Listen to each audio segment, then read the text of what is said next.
السلام عليكم ورحمة الله وبركاته. أهلا بكم من جديد في قناة اليمام الإمر والحمل العصافير. من بعيد كده قلت أصور لكم حاجة. طبعا دي مجموعة اليمام الإمر الشغال اللي أنا سايبها زي سبير أو احتياطي. أي حاجة طارت أي حاجة ماتت باخد منها أحط الإجواز اللي شغال عندي.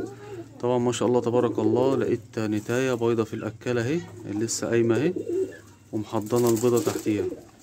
فطبعا ما شاء الله دي طبعا اتجوزت ذكر من المجموعة دي وبعضوا مع بعض. بس طبعا معرفش انهي ذكر بصراحة. انا عرفت النتاية عشان اول ما جيت قبل ما اصور لكم كده لقيتها ايه قاعدة على البيضة كاملة، هي دي اللي واقفة على المثل. طبعا ممكن تكون عليها البيضة التانية، طبعا عارفين ازاي اللي عليها البيضة التانية. طبعا زي ما متعودين اللي جناحاتها بتبقى نازلة وقبت ديلها من عند ديلها كده بتبقى مرفوعة، دي بتبقى عليها البيضة التانية. طبعا هنعرف ازاي الدكر بقى ده. ما ينفعش طبعا انقل البيضة، هسيبها لحد ما الدكر تلاقيه زايف عليها او ببدلوا مع بعض في البيضة. هبتدي انقلهم طبعا عشان كده يكونوا متجوزين بعض ويقعدوا ايه لوحدهم. طبعا في المجموعة دي ممكن كمان البيض رايق او حاجة يجي يكسر عليها، طبعا الذكورة او النوتي التانية بيضربوهم ما يجي يكسروا. فاحنا ان شاء الله ايه هحاول استشف الدكر كده، هحاول اعرفه. هي متعبة شوية في المراقبة، اللي اتفضى فأنا بقعد إيه أحاول إيه أقعد أراقبهم لحد ما إيه ألاقي الدكر إيه بدل معاه. وأنا عموما يعني شاكك في دكر عشان في دكرين بيبقوا زايفين عليها. فدي نتاية شغالة اهي ما شاء الله عليها اهي وباضت اهي أول بيضة اهي. وادي ممكن يكون احتمال الدكر اللي فوق ده.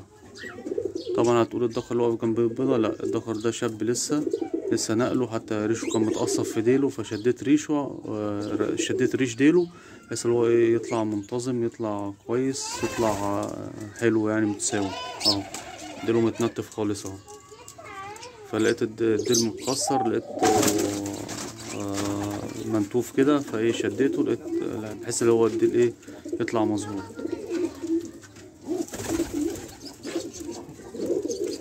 دلوقتي طبعا هسيبهم، هبتدي احط لهم الاكل والميه، وبعد ما ياكلوا ويشربوا هيبتدوا النتايه تيجي تقعد على البيضه او الدكر يبدل معاهم وكده. طبعا دي امبارح برضك كانت بتجهز وكده لقيتها ما شاء الله تبارك الله لقيتها بيضه، اول بيضه برضك ليها النهارده اهو. طبعا ما بيض اول بيضه بيتعرف النتايه بتبقى سهله، بتبقى النتايه بتتعرف طبعا من جسمها وشكلها اللي احنا متعودين عليه اللي احنا قلناه كذا مره، وتبقى على طول واقفة فوق البيضة.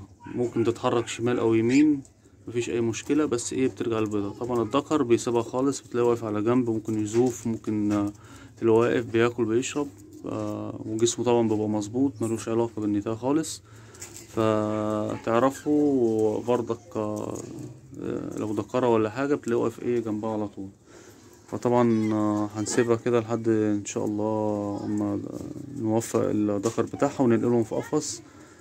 سواء البيضة دي باظت ما باظتش مفيش مشكلة، كده بداية اللي هم ايه خلاص اتجوزوا اللي هم ايه هيبتدوا ايه يشتغلوا ويبيضوا مع بعض. طبعا ايه السبب اللي هم خلاهم يبيضوا لوحدهم؟ طبعا بيجي عليهم موسم بيبقى الذكر زايف جدا والنتاية بتبقى زايفة جدا، فايه بيحصل عملية تزاوج فبيبيضوا في اي حتة. مش شرط بقى ترقد ما ترقدش، المهم ايه ان هم يكونوا متجوزين وايه خدوا بعض ويبيضوا يكسروا على بعض. فاحنا ان شاء الله طالما اهم حاجة والبيضة دي في التغذية، طالما بيضت كده والتغذية سليمة والاجواز سليمة تلاقي الذكر بصحة كويسة وتلاقي النتاية بصحة كويسة. تلاقيهم ضعاف بقى مش هتلاقيهم لو حطيت لهم ايه، طالما هم ضعاف مش هتلاقيهم ايه يبيضوا، سواء فصلتهم لوحدهم او في مجموعة مش هتلاقيهم يبيضوا عشان ضعاف. بصوا يا جماعة اما تكون عليها بيضة بصوا بتبقى عاملة ازاي، تلاقي جناحاتها نازلة حاجة توضيحية، تلاقي جناحاتها نازلة وجسمها كده تحس اللي هو هزلان وصحتها ما شاء الله واكلة كده وتمام، وتلاقي عند قبة ديلها عالية كده اهي. بصوا يا جماعة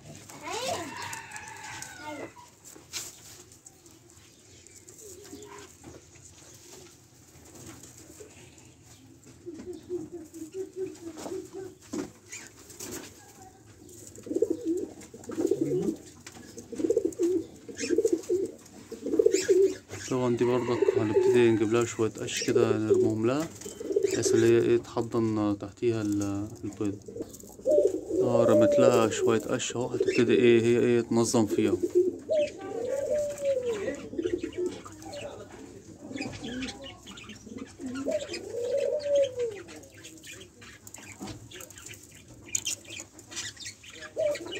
طبعا في فكرة برضك، انا قلت ارمي قش برضك هنا دلوقتي، هتلاقي الدكر والنتاية بيلموه فعلا. والله فكرة جاتلي كده وانا بصور، اما قلت هرمي قش لدول ودول هيلموه، قلت ارمي كمان قش لدول ودول هيلموه.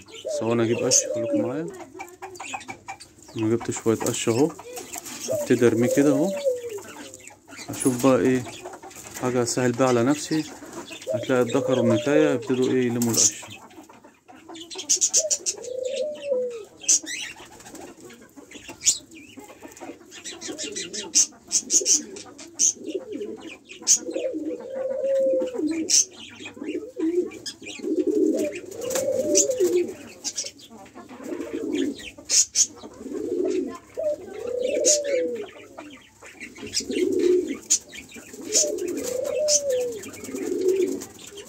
ما كلهم نزلوا، بص كلهم نزلوا. بيحسبوا ان انا رميت لهم كلفة او حاجة، عشان ده اصلا وقت الاكل بتاعهم.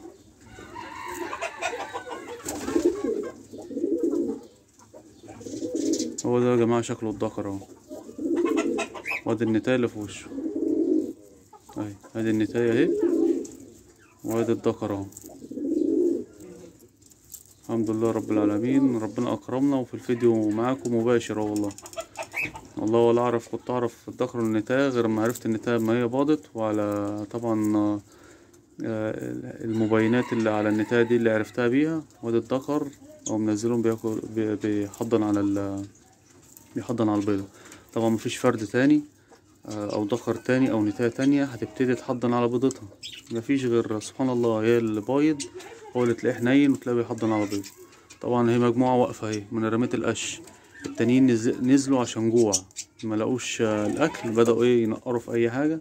بس البيضة هي اللي بتبتدي تنظم العش بتاعها اهو والدايرة. طبعا مش هينفع انا احطهم في المجموعة دي خالص، والله اعلم، عشان البيض ممكن يطلع رايق، بيجوا يكسروا على بعض، بيضربوا بعض، حتى في الحمام، حتى في حاجة قدامهم ما يجوا حد يكسر على حد بيبتدوا يطيروا ويضربوا في بعض. وده النتاية اهي قايمة بتحضن اهي برضك على عشها. طبعا من غير اي حاجة وفروا والله التغذية السليمة، كلفة الحمام، ومتخصصوش نوع واحد تأكلوه. وحد عايز براحته دي، يعني مش اجبار، حد عايز يحط نسبة فيتامينات بسيطة يحط، ما حدش خلاص. والافضل ان انت ما تحطش فيتامينات، عشان كتر الفيتامينات تبقى سيئة لليمام. والله من غير ما شاء الله تبارك الله، من غير فيتامينات وما شاء الله باضت مفيش اي حاجة. لو انت عايز تحط، لقيت قشرة البيضة رقيقة او بتتكسر تحتها او حاجة، ممكن تحط كالسيوم مفيش اي مشكلة برضك فترة لحد ما تبيض، وبتقوم جاي قطعه ومبطله، عشان كتر الكالسيوم برضك وحش، بيخلوهم ينهجوا، بيخلوهم يتعبوا، ويخلي البيض من كتر الكالسيوم بتلاقي فيه خشونة، تلاقي في البيضة فيها خشونة من كتر الكالسيوم بتاعها. وبرضك مشكلته برضك لما يجي يطلع الزغلول او حاجة، بيبقى قشرة البيضة بتبقى جامدة عليه، يقعد ينقر، ممكن ياخد له يوم، ممكن تلاقيه اتخنق ما يعرفش يخرج، فتلاقيه ميت، تلاقي فتح الفتحة وتلاقيه ميت جوه. فده من كتر الكالسيوم وقوة القشرة بتاعت البيض. ادي ما شاء الله عرفنا الدكر وعرفنا النتاية، هنظبط لهم مكان طبعا، وبرضك اعمل لكم فيديو ليهم واصوره لكم، بحيث ان هم اتنقلوا في مكان لوحدهم وبعضوا ان شاء الله، وان شاء الله خير ان شاء الله. طبعا يا جماعة ده برضك قلت اوريكم النهاردة بسبب التغذية السليمة هي فوق كل شيء اهو. ادي الدكر بيلم اهو وبيحضن تحت في الطاجن بتاعه. وادي النتاية طبعا انا عرفتها. وما تنسوش بقى اللايك والشير والاشتراك في القناة ليوصل كل جديد. شكرا ليكم، والسلام عليكم ورحمة الله وبركاته.